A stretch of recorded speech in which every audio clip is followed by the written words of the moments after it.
test is in 4 parts: Part 1, Part 2, Part 3, and Part 4. Now look at Part 1. Part 1. You will hear a man called Ken talking on the phone to a friend called Liz about holiday accommodation.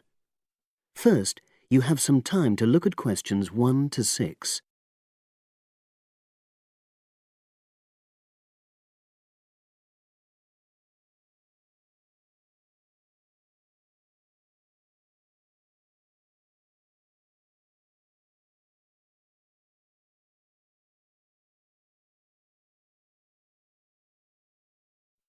Now we shall begin.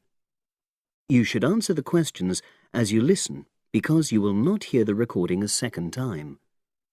Listen carefully and answer questions 1 to 6.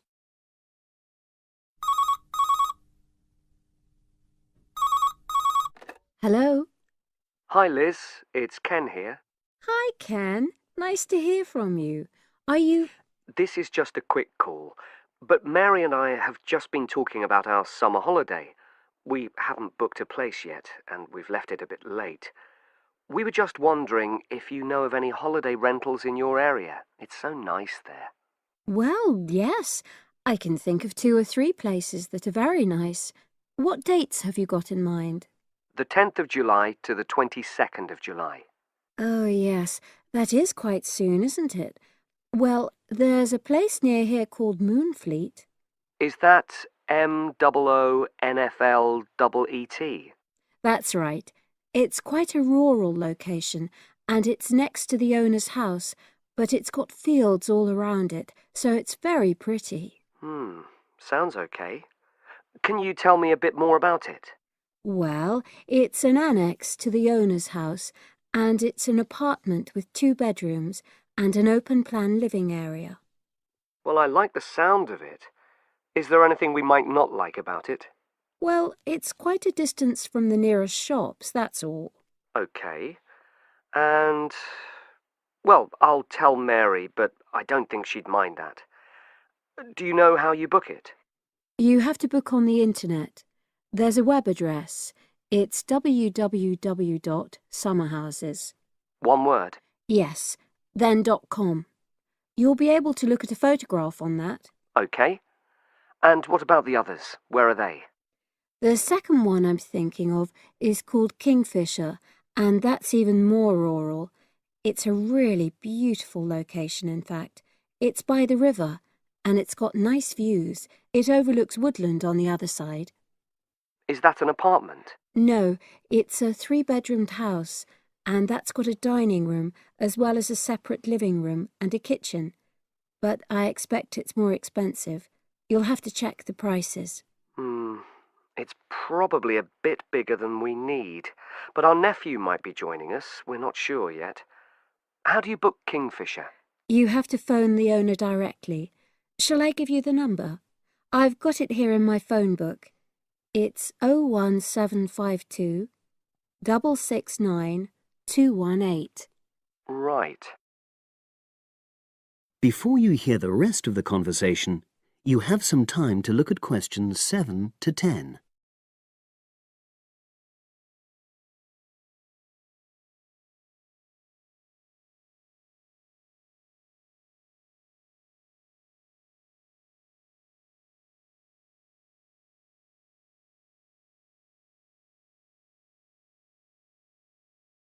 Now listen and answer questions 7 to 10.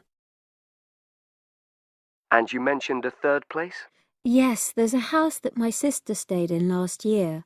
It's called Sunnybanks. Nice name. And the location of that one is rather different. It's in the centre of a village, but it's a very small and quaint place. Did your sister like it? Oh, yes. It's by the sea, so her children really loved it. What's the accommodation like? I'm not sure about the number of rooms, because I haven't been in it myself, but I think she said it's quite spacious, and I know it's got its own garden. It's not very big, but it's not shared with anyone else, and it's supposed to be very pretty. Any snags, problems?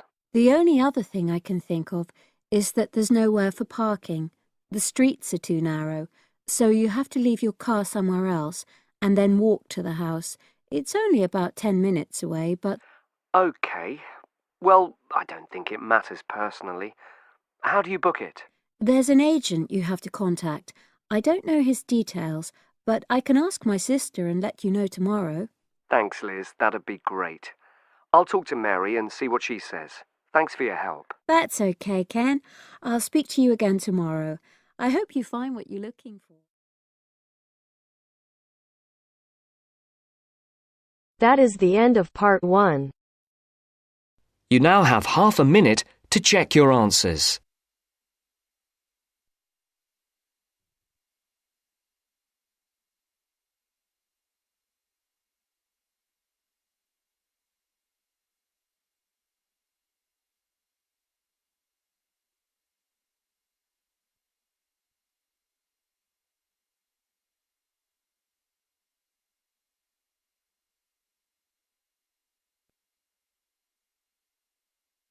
Now turns to part 2. Part 2. Zoe goes to talk to her academic advisor. First, look at questions 11 to 14.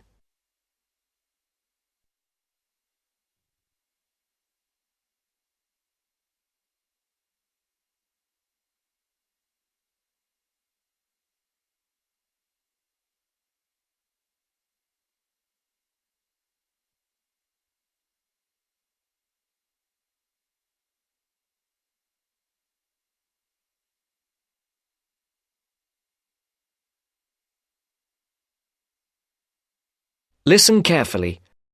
How are you getting on, Zoe? Feeling at home yet? Well, more or less. There are still some things I need to buy, and I haven't found my way to all the facilities yet, but I really love the campus, and I've already made a few friends. Fantastic. Now let's see what we can do to get your studies off to the right start too. You're on the foundation course, so you can take up to 8 modules. What we advise is that you take 4 modules in the first semester and, assuming everything goes well, 4 in the second. Have you decided which you want to take in this semester? I haven't made my mind up yet. I can't decide whether to take Principles of Marketing or Introduction to International Trade. Well, that depends on your career goal. You're planning to work in the biotechnology sector, aren't you? Well, that's my present thinking, but I guess I might change my mind. Right, well, marketing is a broad general subject that you will find really useful in a number of careers. International trade, on the other hand, is more specific. That's fine if you're sure it's the sort of work you want to do. A lot of students start off thinking about that option because it seems glamorous, but marketing can also be an exciting career, and there's a wide choice of jobs. Maybe you ought to wait until your career ideas are a bit more definite before you go down that road. Yes, I see. I could take international trade next year, couldn't I? Sure. You could do international finance as well. So, in your first semester, you've got Principles of Marketing, Introduction to Economics, Banking and Finance, and let's see, Principles of Financial Accounting. How do you feel about that as a package? It's okay, I think. Before the broadcast continues, look at questions 15 to 20.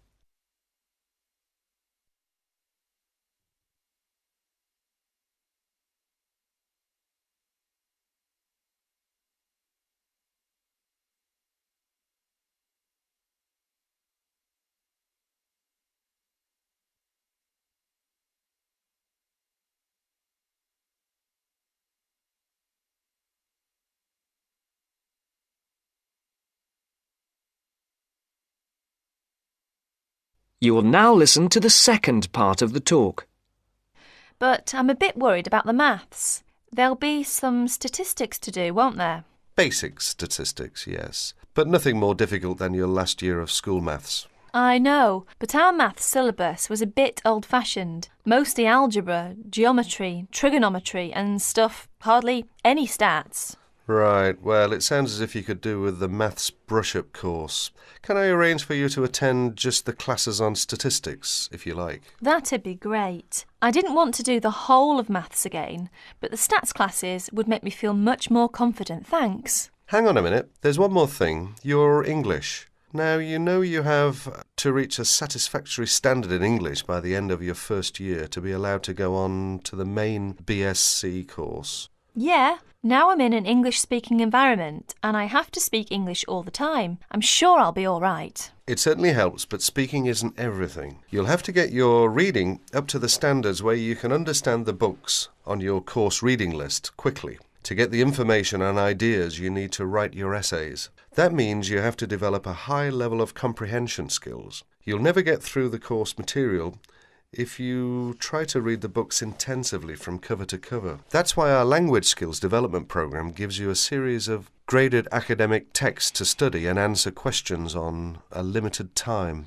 You'll probably find it hard at first, having to work against the clock without a dictionary. How can I improve my skimming and scanning skills? Good question. For that, you'll have to do a range of specially designed exercises. Sometimes these will be from a transparency, because it is often how the lecture material is presented. Sometimes I think I'll never learn all the vocabulary. English is such an enormous language. I know what you mean.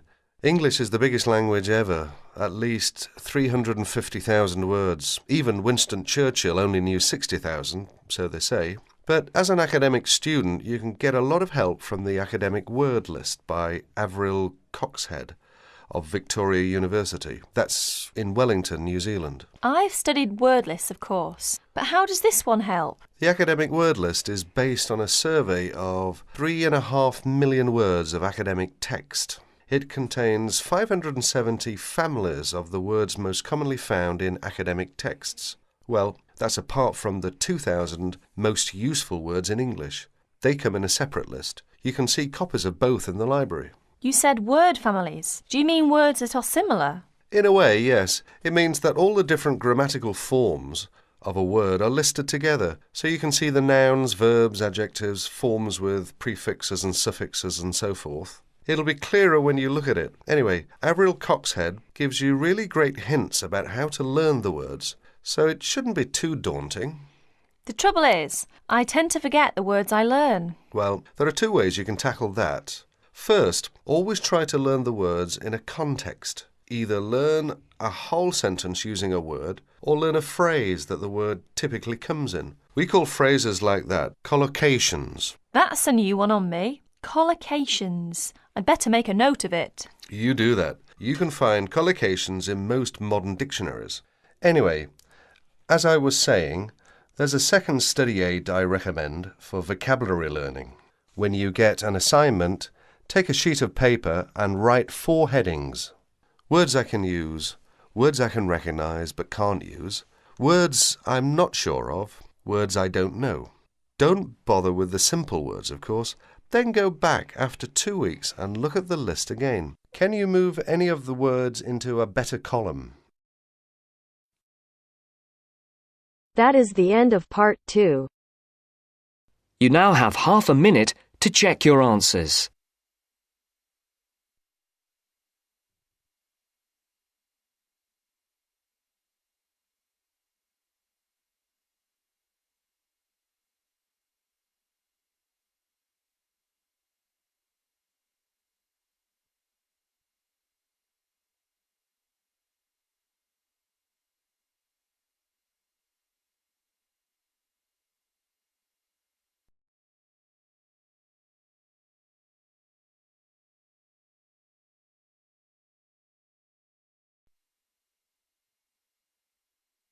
Now turns to part 3. Part 3. The next important development in how history is recorded came with print. First, you have some time to look at questions 21 to 25.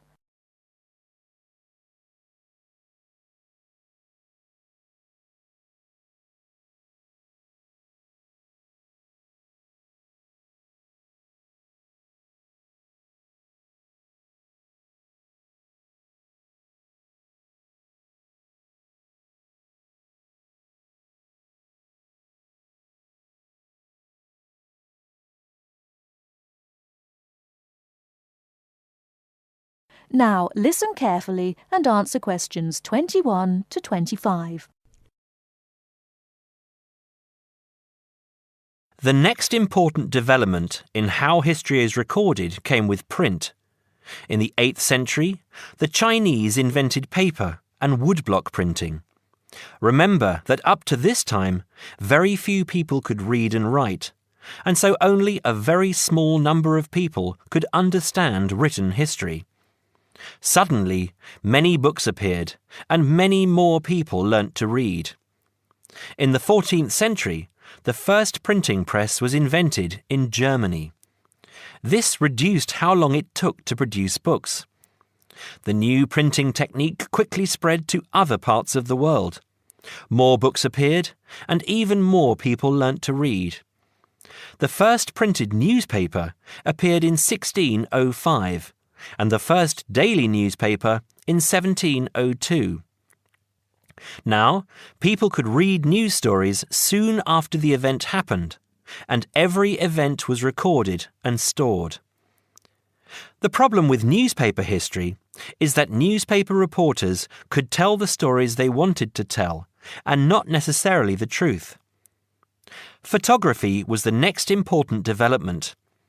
We generally agree that photography was born in 1839. Some of the earliest photographs that the public saw were images of the American Civil War. Before you hear the rest of the talk, you have some time to look at questions 26 to 30.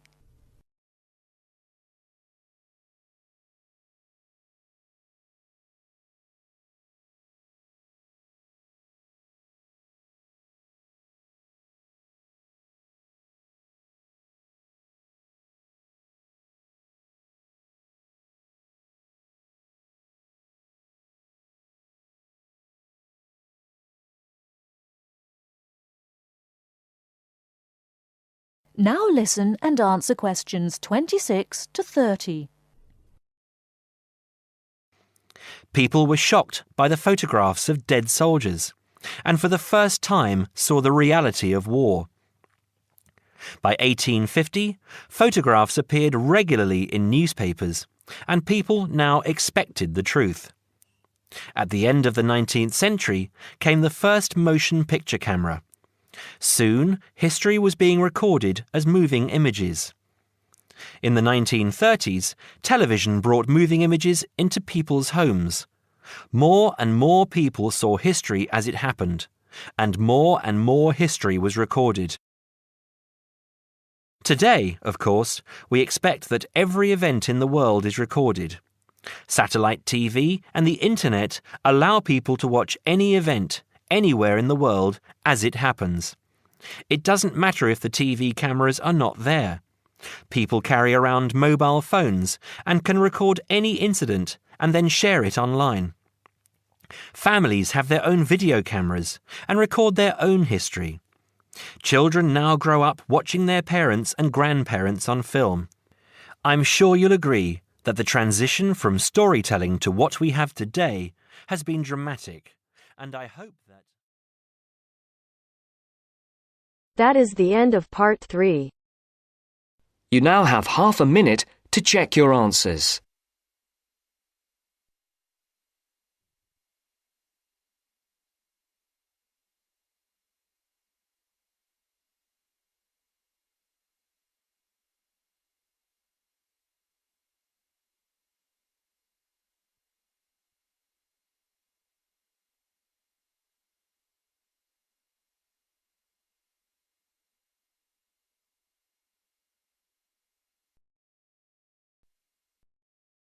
Now turns to part 4.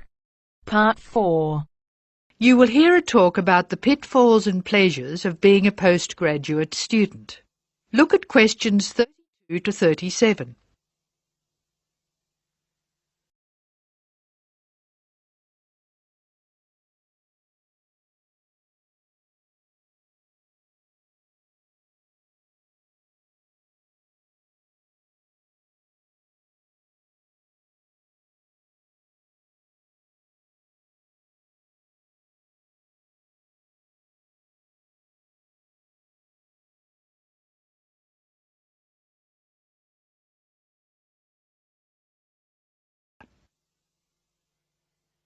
Postgraduates are about as easy to define as catching steam in a bucket.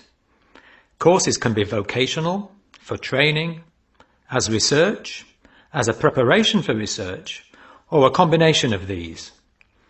Also, you can choose between full-time and part-time. Increasingly, the approach to postgraduate study is becoming modular. The vast majority of postgraduates are doing short, taught courses, many of which provide specific vocational training. Indeed, there has been a 400% increase in postgraduate numbers in Britain over the past 20 years. Current figures stand at just under 400,000. People undertake postgraduate study for many reasons. These may be academic, intellectual challenge, development of knowledge; vocational, training for a specific career goal; or only vague, drifting into further study. It is essential that you determine the reasons you want to become a postgraduate. If you have clear goals and reasons for studying, this will enhance your learning experience and help you to remain focused and motivated throughout your course. Where you study should be based on much more than the course you want to do. For some courses, you're likely to be there for several years, and it is important that you are happy living there. Check also what type of accommodation is available and whether the institution provides any housing specifically for postgraduates. Choosing an institution and department is a difficult process. To determine quality, do not rely on the reputation of an institution, but find out what the ratings are from the most recent assessment exercises. Find out about the staff, their reputation, competence, enthusiasm, and friendliness. Visit the department if possible and talk to existing postgraduates about their experience, satisfaction, comments and complaints. Be very careful to check how they feel about their supervisors. Also, check what facilities are available, both at an institutional level, for example libraries, laboratory and computing facilities, and in the department, for example study room, desk, photocopying, secretarial support, etc. Everyone will have their own priorities here. I am always anxious to check the computer support available and regard it as slightly more important than library access. Your working environment and the support available to you plays an essential part in making your work as a postgraduate a positive experience. Life as a postgraduate can be very different to your other experiences of education. Things that can distinguish your experience are the level of study, independence of working, intensity of the course, the demands on your time, and often the fact that you're older than the majority of students. These factors can contribute to making you feel isolated. However, there are several ways you can make sure that this is either short-lived or does not happen at all. Many student unions have postgraduate societies that organise social events and may also provide representation for postgraduates to both the student union and the institution. Departments can also help to create a sense of identity and community, and often have discussion groups available. Don't be afraid to talk to staff about any difficulties you might be having. Of course, universities provide counselling services, but we have found that the best advice comes from talking to other postgraduates who may have faced similar difficulties. Look at questions 38 to 40.